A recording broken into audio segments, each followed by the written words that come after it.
araw. Kung ano ang kanila naging alitan, alamin po natin sa Ronda Report ni Oscar Oida. Oscar? Ligan ng dahil lang umano sa papalang na sagot.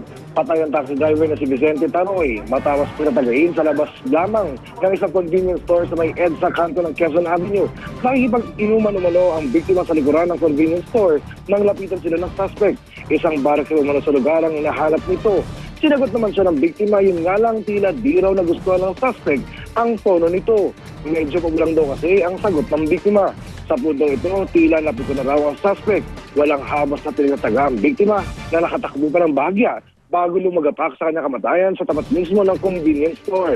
Ang suspect naman, agad na tumakas matapos ito. Suspeso ng mga taga-roon, Igan, iba talaga ang tunay na target ng suspect at napagbalingan lang nito ang biktima nang di nito magustuhan ang naging sagot nito sa kanya. Igan? Maraming salamat, Oscar Oida. Mga kapuso, hindi talaga matatawaran ang dedikasyon ng mga public school teacher, lalo na yung nasa mga malalayong lugar at hindi naaabutan ng tulong mula sa gobyerno. At ito nga, isang guro sa Davao del Norte, pinaliliguan pa ang kanyang mga estudyante. Siya po si Ma'am Evelyn Magalasin, isang daycare teacher sa bayan ng Cabalong. Ang kanyang mga tinuturuan, mga katutubong ata manobo.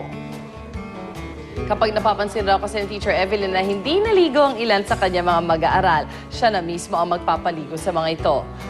Pinupulbusan pa niya para mas mabango. Ayon kay Teacher Evelyn, ginagawa niya ito dahil gusto niya maging malinis ang mga bata kahit hindi bago ang kanilang damit. Mainam rin daw na maging presentable ang kanyang mga estudyante, lalo na kapag meron silang bisita sa klase. Masarap magturo na amoy sabon. Correct. Masarap mag-aral. Pag-aaral, parang komportable yung mga estudyante. Beyond the call of duty. Ay, aso naman yung mga magulang niyan. Wala bang tubig? Nasa Wala bang- farm.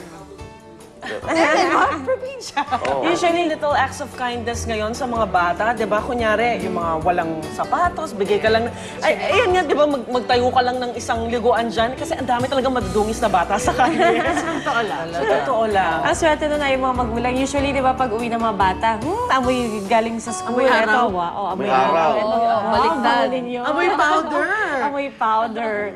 Samantala, ito po patuloy pa rin ang pagbabantay natin sa mga eskwelahan ngayong ikalawang araw ng kanilang pasukan at nasa Citerio Francisco Memorial National High School sa Valenzuela City, sina Drew at Monica para silipin na ang kanilang nakakabilib na solar-powered classrooms. Sila po ang kauna ng eskwelahan na kumukuha ng enerhiya mula sa haring araw.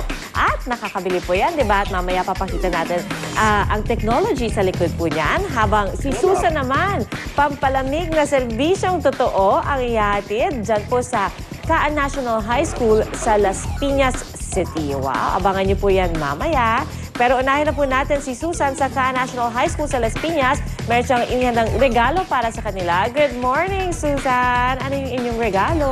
Good morning, Pia. Good morning sa mga kumare dyan. At siyempre, sa ating nag-iisang kumpare, si Aigan. Okay, dito Ang po tayo nag-iisa. ngayon sa CAA National High School Annex sa Las Piñas City. Sa ikalawang araw po ng pasukan. Titingnan natin yung sitwasyon dito.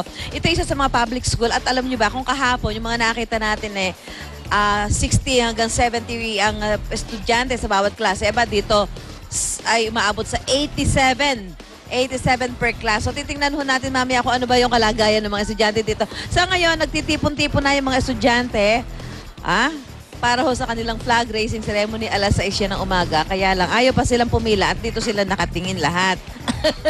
Kaya magagalit ang inyong mga teacher. Dito kayo nakatingin, ando doon ang bandila ng Pilipinas. Okay. O, teka, batiin muna natin. Good morning, class! Good morning! Ayan, ready na ba kayo sa pasukan?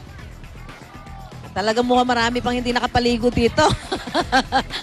Parang ko si teacher doon sa Davao nagpapaligo. Gusto ko na rin magpaligo ng mga estudyante dito. Anyway, so ayan ho, gagawin natin pagsubaybay dito dahil may mga late enrollees pa rin po dahil sabi nga ng DepEd, pinalawig pa nila yung enrollment para sa mga estudyante actually hanggang July. So titingnan ho natin kung may mga darating pa ngayon, kung may mga magulang na sasamahan ng kanilang mga anak para makapag-enroll dito sa CAA National High School Annex. At ang ating sorpresa para sa mga estudyante estudyante dito at mga guro, mamimigay po tayo ng regalong electric fan. Dahil nga 87 ang bawat klase, talaga namang napakainit sa loob ng classroom. Kaya kailangan nila ng electric fan. So ayan ho, ang ilan sa ipamamahagi natin sa mga estudyante ng CAA National High School dito po sa Las Piñas. Karamihan po sa mga estudyante dito ay taga Las Piñas, pero may mga naligaw-ligaw din naman na taga Parañaque dahil ito lang sa nasa boundary lamang ng Las Piñas at Parañaque, kaya hindi may iwasan na may mga mag-aaral din dito na nanggaling dito po sa lungsod ng Parañaque. So, yan po ang ating gagawin pagsubaybay sa ikalawang araw ng pasukan dito po sa ating kinalalagyan sa Las Piñas City. Back to studio muna tayo. Wow, alright. Maraming salamat. Ang dami niyong handog dyan, Susan, sa CAA National High School. Abangan natin yan mamaya. So, dahil susunod naman, ang modernong solar-powered school sa Valenzuela City na pinuntahan ni na Drew at Monica. Totoo ba talaga? Sa araw sila kumukuha ng kuryente. Solar-powered eh.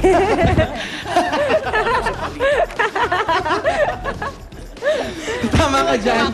Tama naman, Pia, na solar powered. Kumukuha talaga sila ng energy sa init ng araw. At yun yung papakita namin sa inyo mamaya. Pero syempre, magbibigay muna kami ni Monica ng update ng sitwasyon ng mga estudyante dito sa Citero Francisco Memorial National High School. That's right. At ngayon nga, as early as kanina, nakita ko mga 5 o'clock, 5 a.m. nagdatingan na itong mga estudyante dito sa Citero Francisco Memorial National High School para sa kanilang 6 o'clock a.m. class. So inasang around 1,451 students ang magiging present, ma'am. Present sa ngayong araw na to, ikalawang araw ng pasukan on a national level, right? Papasok sila sa 13 classrooms sa kanilang first shift na which will start around 6 a.m. at matatapos ng 12:35. Sa second shift naman, inaasahang papasok din ang mga estudyante ng 12:35 at matatapos ng 7:10 p.m. Yeah, pero talaga, ang pinuntahan natin dito, partner, ay yung tinatawag nga nila na solar panels. Yeah, na, no? Oo, correct, na ginagamitan nga ng init ng araw para mabigyan ng kuryente ang 9 classrooms dito sa school. That's right. Actually, yung nakikita nyo, yan yung isa lang sa mga solar panels, no? Para sa street lighting. Nakausap ko na po yung kanilang proud principal na si Cesar Villarreal. Sabi niya, as mga 8 a.m. automatic iilaw kagad yan. 8 a.m. 8 a.m. automatic so, iilaw kagad yan. enough na yung init ng araw na binibigay at that time. Sa sobrang lakas ng init ng araw, 3 hours lang fully charged na Fully charged. ang battery. So malaki talaga yung matitipid nila sa bill sa kuryente. That's right. Sana nga talaga tularan to ng ibang schools. No? Ay, nako. Sabi nga nila, makakatipid daw sila ng 30 to 40% 30 to 40% ng electrical cost nila. Malaki-laki yan. At syempre mamaya, huwag natin kalimutan, mamimigay din tayo ng mga pito, as in whistle. Pito? Yes, pito from Kala ko mga Philippine- puto. Pwede rin, para sa atin. Pito. Wala po yan sa Philippine National Police para na rin sa seguridad ng mga estudyante dito sa Citero Francisco Memorial. Bakit natin kailangan ng pito? Yan, alamin natin yan. At alamin din natin syempre kung paano nga nag-work yung solar panel dito sa Citero Francisco Memorial National High School. At mamimigay din tayo ng electric fan. Electric fan. Eh, syempre, kung meron tayo solar power, kailangan ng electric fan din. Oo, sana nga lang pwede magamit ng solar power energy para ma-energize natin yan yung mamaya. electric fan. Malalaman natin yan sa aming pagbalik dito sa Valenzuela. Back to studio.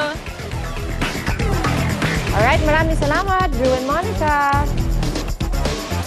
Irit panahon, narito po si Lava Joverla. Magiging maulan ba?